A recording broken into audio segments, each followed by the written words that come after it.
தளபதி விஜய் அவர்களுடைய தரப்பில் சென்னையில் இருக்கிற டிஜிபி அலுவலகத்துக்கு ஒரு கடிதம் கொடுக்கப்படுகிறது.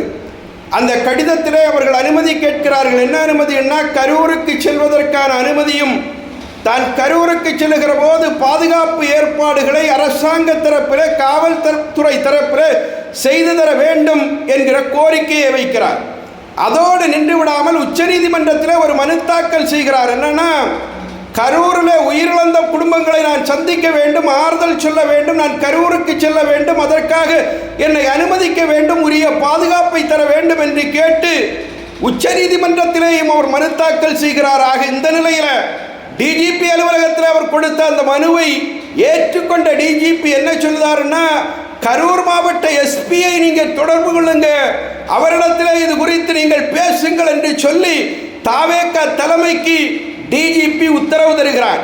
ஆக இந்த நிலையிலே தான் என்னன்னா, ஒரு காணொலி இன்றைக்கு நாடு முழுவதும் பரப்பப்படுகிறது.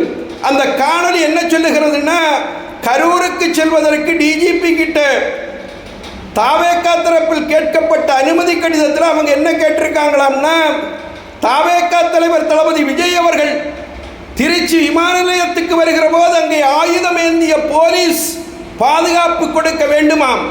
இன்னும் அவர் பயணம் செய்கிற போது 1 கிலோமீட்டர் தூரத்துக்கு அவருடைய வாகனத்தை எந்த வாகனமும் பின்தொடரக்கூடாதாம். இன்னும் அவர் செல்லுகிற சாலைகளிலே இருக்கிற வேகத்தடைகளை எல்லாம் அப்புறப்படுத்த வேண்டுமாம். அவருடைய கிராமத்திலே போய் பாதிக்கப்பட்ட குடும்பத்தை பார்க்கிறாருன்னா, அந்த கிராமத்திலே அந்த இடத்தை சுற்றி 1 கிலோமீட்டர் தூரத்துக்கு ஒரு ஈக்காக்கா கூட பறக்க கூடாதாம். ஆக இப்படிப்பட்ட கண்டிஷன்களை எல்லாம் தளபதி விஜய் போட்டிருப்பதை போல ஒரு பொய்யான பித்தலாட்டத்தனமான செய்தியை இன்றைக்கு நாட்டு மக்கள் மத்தியிலே ஊடகங்கள் என்கிற பெயராலே இன்றைக்கு பரப்பப்பட்டு கொண்டிருக்கிறது. ஆக இந்த செயல் டிஜிபி அலுவலகம் இதை வெளியிட்டிருக்கிறதான்னு கேட்டா கிடையாது.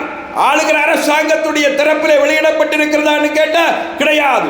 ஆக திட்டமிட்டு ஒரு பழி சொல் இன்றைக்கு தளபதி விஜய் அவர்கள் மீது பரப்பப்படுதுன்னா, இவர்களுடைய நோக்கம் என்னன்னா, ஒட்டுமொத்த நோக்கம் தளபதி விஜய் கரூருக்கு செல்லக்கூடாது, அவர் வீட்டிலே அடைந்து கிடக்க வேண்டும், இனி வீடை விட்டு அவர் வெளியே வரக்கூடாது என்கிற அந்த எதிர்பார்ப்பு தான் அவரை எதிர்க்கிற அரசியல் கோழைகள் மத்தியிலே இருக்கிறது என்பதை நான் தயவு நாட்டு மக்களுக்கு சுட்டிக்காட்டி, தளபதி விஜய் அவர்களுக்கு பின்னாலே இன்றைக்கு நாடு இருக்கிறது, நாட்டு மக்கள் இருக்கிறார்கள், அதிமுக இருக்கிறது, என்டிஏ இருக்கிறது என்பதை நான் பணிவோடு தெரிவித்து விடைபெறுகிறேன்.